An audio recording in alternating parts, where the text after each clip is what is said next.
I'm a teen female, so I live with my parents. I started having asthma symptoms a couple of years ago, but only when I was trying to sleep would I be unable to breathe. I've been brought to all sorts of specialists and put on various allergy meds because the best they could tell us was that it must be an allergy. Around the same time that started, I began seeing an occasional cockroach in my room. I would squish it and throw it out. Then the air coming in my vents started smelling musty, and I would see more and more cockroaches. I told my parents all of this, but they were convinced there was not a cockroach problem. For months, I've been seeing about 15 to 20 cockroaches in my room, any time of day or night, every day. My parents keep telling me that I'm being dramatic. It's just an occasional cockroach. I've done some research, and supposedly cockroaches can cause respiratory problems. Unfortunately, my parents refuse to call a bug exterminator person. I'm tired of living with these things. I can hear them crawling in the walls of my room. They're in my bed. I feel them crawl on me when I'm trying to go to sleep. And no, I don't eat in my room. I used to have a bowl of soup in my room if I was sick at home, but I stopped because of the cockroaches, since I didn't want to attract them. I started taking a photo of everyone I killed and sending the picture to my parents. So again, 15 to 20 pictures a day. They got angry that I was bothering them at work and repeatedly sending photos of the same dead cockroach, like they were going to ground me over winter break if I kept doing it. So instead, over this past week, I've been keeping the dead ones in a bag marked with the date and then the number of cockroaches it was. There were 118 of them over 7 days. I dumped all the little bags on my parents' bed, so the actual dead cockroaches didn't touch their bed, just the bags. My parents are livid. They're arguing about what to do about me. I can hear them, and in the meantime, I've been sent to my room. I just really don't know how to get across how uncomfortable I am constantly. These things are alive when they're in my bed. I really don't know how else to make them see this as a problem, but this might have been the nuclear option, and I could have just shown them the bags in my room. Am I the idiot? Not the idiot, but, well, this just gave me nightmares. Thanks, OP. Also, I know this is a very seriously messed up situation, but your response is also really funny as well as justified. You're meticulous, and I admire that.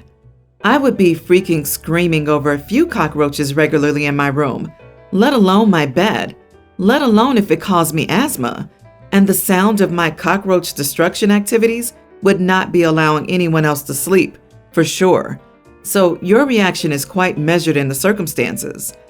Seriously though, your parents are legally obligated to make sure you have sanitary living conditions, and this is not it. If this went to Child Protective Services, they'd be in deep crap. I don't know what's wrong with them being like this, but it's seriously wrong and illegal. I don't know. Tell a teacher and show them the photo so they can call DCF. That'll surely make your parents take some action.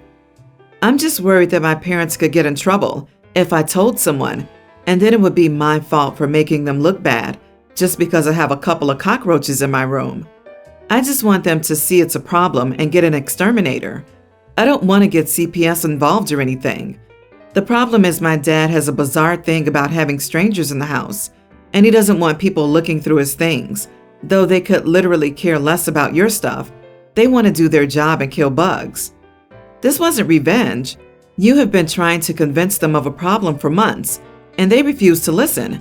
Were there other ways to have the conversation and try convincing them?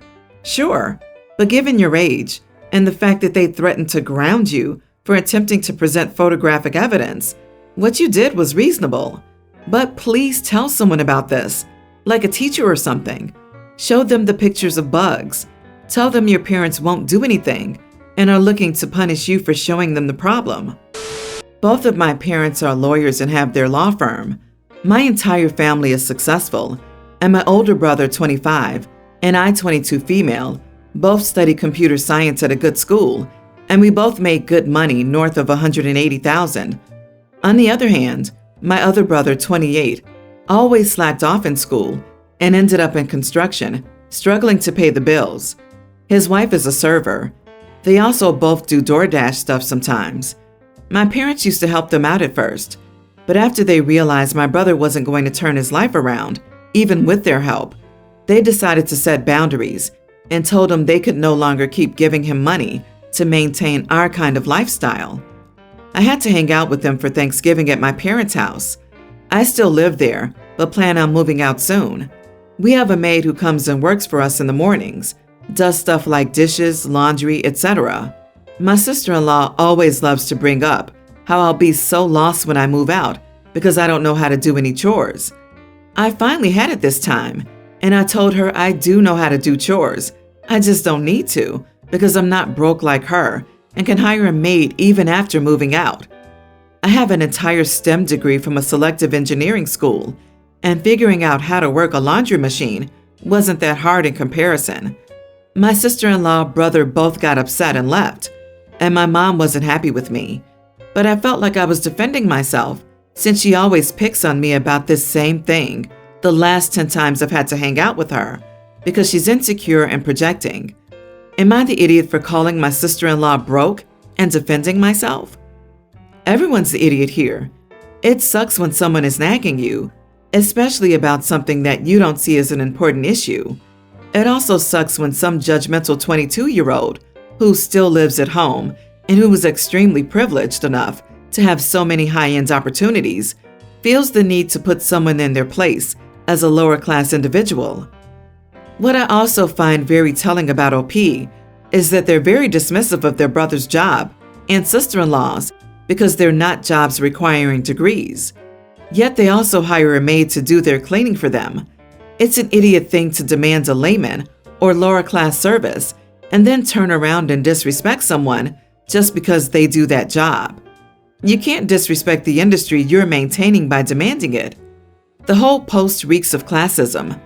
I'm going with you are the idiot, OP. OP, I think it's interesting that you judge your brother for needing help from your parents, but you choose to live at home when you supposedly have a great salary. So it's cool for you to receive support when you don't really need it. But when your brother and sister-in-law need it because a global issue has affected their jobs, it's terrible? Not the idiot. I had to deal with my husband's stepsister that would love to drive home that I'm not wife material since I have a cleaning service. Like, I can cook and clean, but why should I? I put my time in at school, have a well-paying career, and want to enjoy my downtime. Why should I also have to play Susie Homemaker to make you feel good about your backward role for women? The judgment goes both ways. Sister-in-law just got a taste of her own medicine. Not the idiot. It doesn't sound like you sit around and boast about your income. It sounds like sister-in-law sits around and implies that you are spoiled and lazy. Saying it 1 or 2 times can easily be deemed a harmless joke. However, repeating it literally every time she sees you carries it into insult territory. You're right. Sister-in-law is jealous of your income and projecting. My 25 female, stepsister 23, is getting married to my ex-boyfriend, 26. Yep, we were as close as any 2 sisters growing up. My mom and her dad met when we were little girls, and we got along really well from the get-go.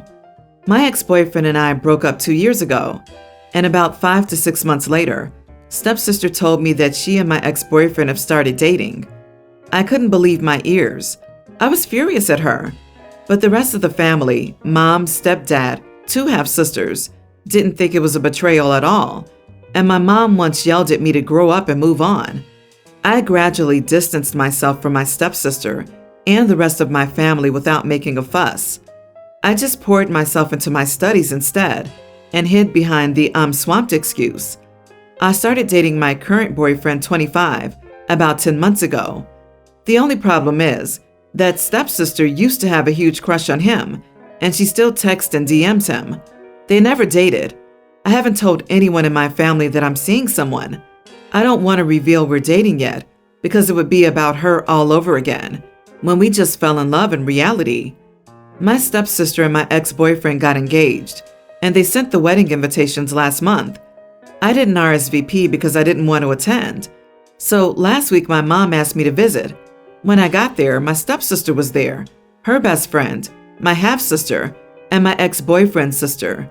It was an intervention my mom started by saying that I needed to stop alienating myself and get over the hurt. My stepsister's getting married, and she wanted me as a bridesmaid. I told them no.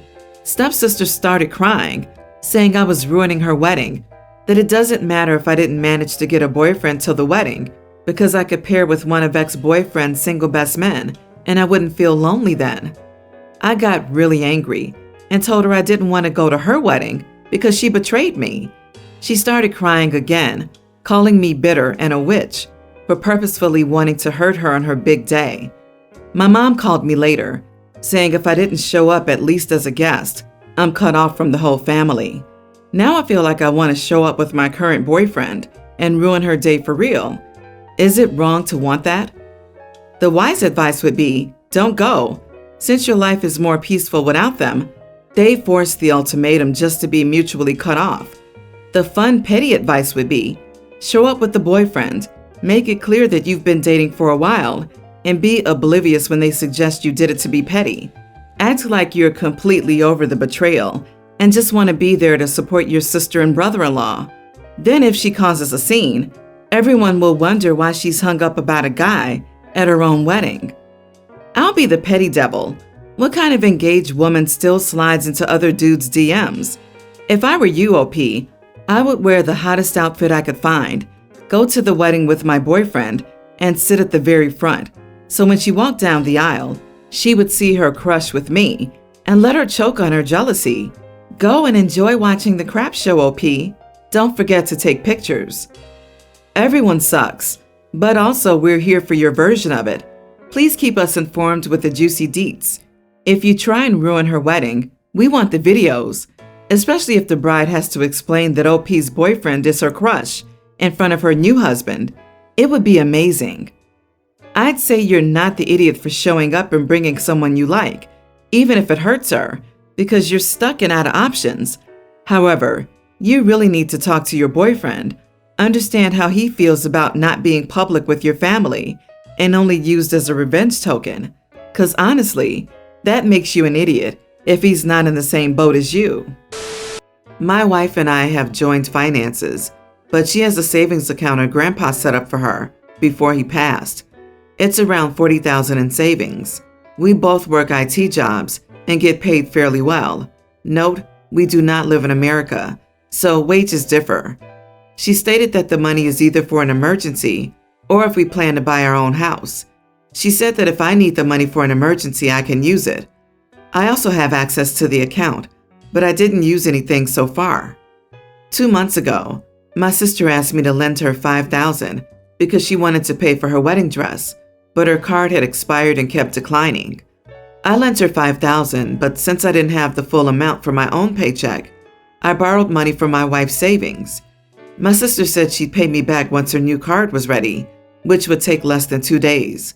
I didn't tell my wife this because I'd replaced the money in 2 days. It's been 2 months now, and my sister's putting off giving back the money she borrowed. She keeps finding excuses on why she couldn't give it back every time. My wife hasn't checked the savings account in ages, but what if she happens to check it and she figures out $5,000 is missing? My best friend says to be honest with her, and I should accept the consequences of my actions for not notifying my wife and not letting her know about the missing money. Am I the idiot? I feel very guilty for this and for trusting my sister. Your sister's inability to afford her wedding dress is not an emergency. You were scammed. Her bank would have sent her a new debit card at the beginning of the month that expires, not wait to send one after it expired. So you're not getting that money back, and you will probably never get your wife's trust back either. What an idiot. My dress was less than $500 and is from a well-known wedding shop. $5,000 on a dress that you'll wear only once is egregious. OP was naive and now owes that money back. OP, you are the idiot. Tell your wife, apologize, and ask for a reimbursement plan to put that money back. If I were your wife, I would remove you from using the account that money is in. You cannot be trusted with proper decision making. OP is gullible. It should have been clear from the beginning. She never got a new card in the mail before hers expired. She didn't have any other card she could use. She couldn't ask her fiancé to front the cost. She couldn't pay a deposit to hold the dress for 2 days either. This was a lack of money, not a lack of access to money. But OP was too naive to notice. Unless the wife was in a literal coma, there were zero reasons for OP not to consult his wife before dipping into her savings, especially if he believed his sister's line about paying him back. OP, you took on the responsibility of repayment when you pulled money from your wife's account. Not only is paying for a wedding dress not an emergency, but you also didn't even give your wife the chance to decide if that money should be used in this way. This was not a situation where you didn't have the time to talk to her first before lending the money. You say you make a decent salary? Start paying her back now. It doesn't matter if you were duped. Your wife should not have to depend on your sister to make her whole when you're the one who took her money. My brother's car got messed up, so he asked me if he could borrow mine for a couple of months. I'm 27 male working from home, so I don't really need to drive around much. My only condition was I didn't want his girlfriend driving it at all. She's a horrible driver. I mean, she's caused multiple accidents and crashed my brother's car and hers multiple times. She finally got her license suspended after her last accident, where she rear-ended another car at a red light because she didn't have insurance. However, she still drives sometimes because my brother lets her use his car. So that's why I told him she's not allowed to drive mine. Like 2 weeks later, I showed up at his place because I left a box of files I needed for work in my trunk, so I needed to pick them up. My brother was home, my car wasn't. He looked like he was caught red-handed. His girlfriend came back driving my car because she was running late for an appointment. My brother swore it was only this one time. But I was told by my nephew that my brother had let her use my car like 3 times already, and I was furious. I took my car back, so they're angry. He thinks it was ridiculous that I made that a condition in the first place when she hasn't gotten into any accidents in my car or damaged it at all. Then she's saying stuff too about me never liking her and being too harsh on them for not having a choice but to have her drive my car because he can if he's doing something. I know it sucks because it's freezing cold right now and my brother has to commute on the bus almost 4 hours every day until his car is fixed. But I don't want to risk it with her, since he wasn't even honest about how many times she drove it. Am I the idiot? Not the idiot. Her license is literally suspended, and she's gotten into multiple accidents. It was a valid condition you put on him lending him the car, and he didn't stick to that. It's his fault he's now dealing with the long commutes. Now he has 4 hours every day to reflect on the consequences of his actions. OP could possibly be in a huge liability mess if an accident was to happen, since her brother's girlfriend is not only driving while suspended, but she's probably not even on OP's insurance. That in itself is a good reason for OP to take her back. OP, your brother and his girlfriends are not the victims, so do not let them guilt you. They're idiots. If the girlfriend had an accident, I'll bet money they would have walked away from it all with a statement like, "Your insurance will cover it, and you should have known she was driving your car." As someone who has been in your position, you are not the idiot at all. If you let her drive it and she gets pulled over, she'll be arrested and your car will be towed. Then you'll be stuck with the tow fees just to get your car back. That's if you're lucky and she didn't wreck it before then. "We don't have another choice" is nonsense. Uber, Lyft, taxis, buses, bicycles, and walking are all completely valid options to replace her using your car. And if it's cold out, and any of those options involve being outside for extended times, that's what coats are for. Also, gloves, boots, and hats if it's that cold. Trust me, you made the right decision.